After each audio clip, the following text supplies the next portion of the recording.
11 ఏళ్లలో తెలంగాణకు 11 రూపాయలైనా ఇచ్చారా అంటూ కేంద్రాన్ని సూటిగా ప్రశ్నించారు బీఆర్ఎస్ అధినేత కేసీఆర్.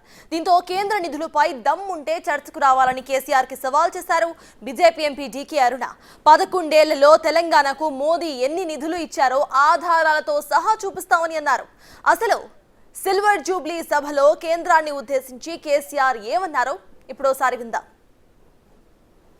బీఆర్ఎస్ ఉంటది, మీ వెంట కేసీఆర్ ఉంటాడు. 100% మళ్ళా తెలంగాణ విజయం సాధించాలి, గులాబీ జెండా ఎగిరేయాలి, అద్భుతమైన తెలంగాణను మళ్ళా సాధించాలి. ఇక బీజేపీ కథ 11 ఏళ్ళ రాజ్యం చేయబట్టి తెలంగాణకు 11 రూపాయలు ఇచ్చిండ్రా? వాటిదే బబ్రాజమానం భజగోవిందం, శుష్క ప్రియాలు శూన్యాస్తాలు తప్ప ఏమి ఇయ్యలే. 157 కాలేజీలు పెడితే మెడికల్ కాలేజీలు ఒక్కటన్నా తెలంగాణకు ఇచ్చిండ్రా? ఒక ప్రాజెక్ట్ కన్నా జాతీయ హోదా ఇచ్చిండ్రా? ఇక కాంగ్రెస్ వాడు ఇట్లా అంటే బీజేపీ వాడు అట్లా, ఏది లేదు. ఇక ఉల్టా మనయే ఖమ్మంలో 7 మండలాలు గుంజుకున్నారు, సీలేరు ప్రాజెక్టు గుంజుకున్నారు. నరేంద్ర మోడీ మాట్లాడతాడు, ఏం మాట్లాడతాడు? తెలంగాణ వచ్చిందిరా అని తెలంగాణలో సంతోషపడితే తల్లిని చంపి బిడ్డని బతికిచ్చిండ్రు అంటాడు. ఎన్నోసార్లు అంటాడు, ఒక్కసారి కాదు. ఈ విధంగా అది కూడా మనం అనిపించేది కాదు. ఈ సందర్భంలో ఒక మాట బీజేపీ అంటే నాకు జ్ఞాపకం వచ్చింది. ఇవాళ కేంద్ర ప్రభుత్వం కగార్ అనే ఆపరేషన్ పేరు మీద ఛత్తీస్గఢ్లో యువకులను గిరిజనులను ఊచకోత పోతా ఉన్నారు. అది ధర్మం కాదు. వీళ్ళు ఏమవుతున్నది, నక్సలైట్లు ప్రతిపాదన పెడుతున్నారు, మేం ప్రభుత్వం దగ్గరకు వచ్చి చర్చలు చేయడానికి సిద్ధంగా ఉన్నాము అంటున్నారు. నేను కోరుతా ఉన్న కేంద్ర ప్రభుత్వాన్ని, బలమున్నది కదా అని చంపుకుంటా పోవుడు కాదు, అది ప్రజాస్వామ్యం కాదు. ఆపరేషన్ కగార్ వెంటనే ఆపేయండి. వాళ్ళని పిలిచి, ఆ నక్సలైట్లను పిలిచి డెమోక్రటిక్ స్పేస్ ఇచ్చి చర్చలు జరపండి. బీఆర్ఎస్ ను బతికించుకోవడానికే కేసీఆర్ నానా తంటాలు పడుతున్నారని డీకే అరుణ విమర్శించారు. కాళేశ్వరం ప్రాజెక్టు పేరుతో లక్షల కోట్లు దోచేశారు అంటున్న బీజేపీ ఎంపీతో మా ప్రతినిధి Venkat face to face. Warangal రజోత్సవ సభలో కేసీఆర్ నిన్న బీజేపీ పైన కొన్ని కీలక వ్యాఖ్యలు చేశారు. ప్రస్తుతం ఇదే అంశంపై మనతో మాట్లాడడానికి జాతీయ ఉపాధ్యక్షురాలు అట్లనే మహబూబ్ నగర్ ఎంపీ డీకే అరుణ గారు. మేడం, ఎట్లా నిన్న వరంగల్లో జరిగిన సభను ఎట్లా చూస్తారు ఓవరాల్గా? ఇన్ని రోజులు బయటికి రాని కేసీఆర్ గారు రజతోత్సవం పేరు మీద బయటకు వచ్చిండ్రు. రజతోత్సవాల పేరు మీద పెద్ద సభను ఏర్పాటు చేసి 100 కోట్లు ఖర్చు పెట్టి సభ చేసిండ్రు. ఆ సభలో ప్రజలంతా మేము ఉన్నామని వాళ్ళ ఉనికిని చాటుకోవడానికే ఈ సభని పెట్టిండ్రు.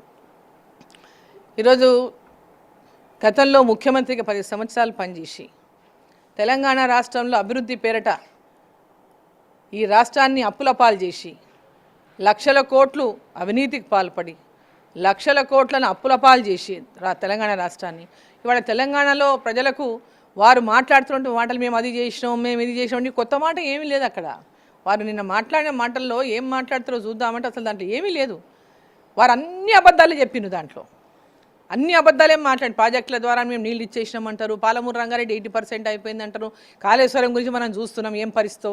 కాళేశ్వరం పరిస్థితి వాళ్ళ ఆయననే ఇంజనీర్గా ఉండి నేనే డిజైన్ చేసిన బ్రహ్మాండంగా ఉంటుంది, ప్రపంచంలోనే ఇటువంటి ప్రాజెక్ట్ ఉండదనేటటువంటి ఒక పెద్ద ఎత్తున ఆ రోజు మాట్లాడినటువంటి పెద్ద పెద్ద బ్యానర్ ఐటమ్స్లలో నేషనల్ టీవీలలో వేయించినటువంటి కాళేశ్వరం పరిస్థితి వాళ్ళు ఏమున్నది?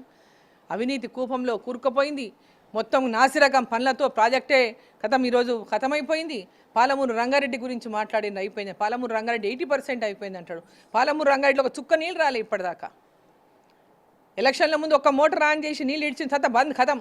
ఒక చుక్క నీళ్ళు రాలేదు. పాలమూరు రంగారెడ్డి పూర్తి చేసిన, నెట్టంపాడు చేసిన, భీమా చేసిన, కల్వకృతి చేసిన, లక్షల ఎకరాలు నీళ్ళు ఇచ్చిన, అసలు వాళ్ళు ఏం చేసింది లేదు. కేవలం వాటి పేర్ల మీద డిజైన్ల అంటే పాలమూరు రంగారెడ్డి పేరు మీద దాని మీద మామూనాల్లో ఆన్గోయింగ్ ప్రాజెక్ట్ అని ఏది పూర్తి చేయలేదు వాళ్ళు.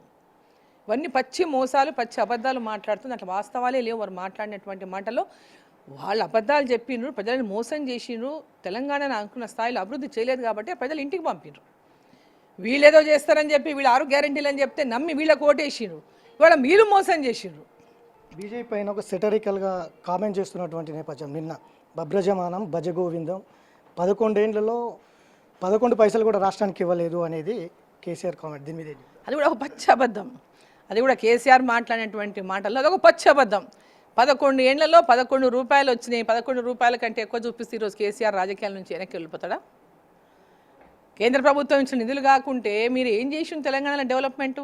గ్రామాన అభివృద్ధి జరుగుతుంది అంటే కేంద్ర ప్రభుత్వం నిధులు కాకపోతే ఏమన్నా కేసీఆర్ ఇంట్లోకి వెళ్ళి ఇచ్చిండా వాటిని?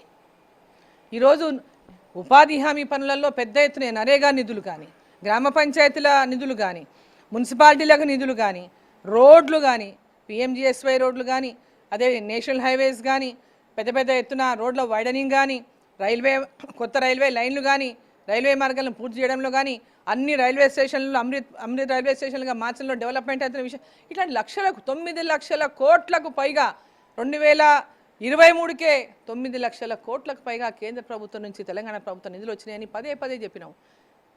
పదే చెప్తే మళ్ళీ ఈరోజు అదే పాత పాట వాడి 11 పైసలు రాలే, 11 ఏళ్ళు ఉన్నాడు, ఇట్లాంటి మాటలు ప్రజలకు ఏదో ఏమంటారు సూక్తులు చెప్పనింకనో లేకుంటే ఏదన్నా పొడుపు కథలు చెప్పనింకనో మాట్లాడితే కరెక్ట్ కాదు. వాస్తవాలు మాట్లాడాలి. బీజేపీ అధికారం మాదే అని కూడా బీజేపీ ఊకదంపడు ఉపన్యాసాలు ఇస్తుంది. రాష్ట్రంలో వచ్చేది బీఆర్ఎస్ ప్రభుత్వమే అనే సంకేతాలు కూడా నిన్న స్టేజ్ మీద నుంచి ఇచ్చినట్టు. అదే కేసీఆర్ గారు ఫామ్ హౌస్లో కూర్చొని కలలు గంటే అయిపోదు కదా. ఆయన ఫామ్ హౌస్లో కూర్చొని ఆయన కలలు అంటున్నాడు. ఫీల్డ్లో ప్రజల మధ్యలో ఉంటుంది భారతీయ జనతా పార్టీ. ఎక్కడ ప్రజలకు ఏం డెవలప్మెంట్ గురించి కానీ, అభివృద్ధి గురించి కానీ, ప్రజల మధ్య ఉండడం కానీ, కార్యక్రమాలు కానీ, ప్రజల్లోకి కేంద్ర ప్రభుత్వం చేసిన కార్యక్రమాలు కానీ ప్రజల్లోకి తీసుకెళ్తున్నది భారతీయ జనతా పార్టీ. ఫామ్ హౌస్లో కూర్చొని నిద్రపోతూ కలలు అంటున్నది కేసీఆర్ గారు. అట్లే మాట్లాడతారు. కేసీఆర్ తన ఉనికిని కోల్పోతున్నటువంటి నేపథ్యం ప్రస్తుతం ఉంది. అందులో భాగంగానే ఏదేదో నోటికొచ్చింది మాట్లాడుతున్నారు. ఫామ్ హౌస్లో కూర్చొని కలలు కంటున్నారు తప్ప ఇక్కడ జనంలో లేనటువంటి పరిస్థితి కేసీఆర్కు ఉంది. కాబట్టి ఖచ్చితంగా కేసీఆర్ మాటలు కావచ్చు, కేసీఆర్ సభను కావచ్చు పెద్దగా పట్టించుకోవాల్సిన అవసరం లేదనేది డీకేఆర్ చెప్తున్నటువంటి నేపథ్యం. అట్లనే మావోయిస్టులందరూ కూడా మొత్తం కూడా అడవులను వదిలి ప్రజాస్వామ్యంలోకి రావాలి, మైదానంలోకి రావాలి అనేది కూడా డీకేఆర్ చెప్తున్నటువంటి నేపథ్యం. వీడియో జర్నలిస్ట్ చైతన్యతో వెంకట్, బిగ్ టీవీ, హైదరాబాద్.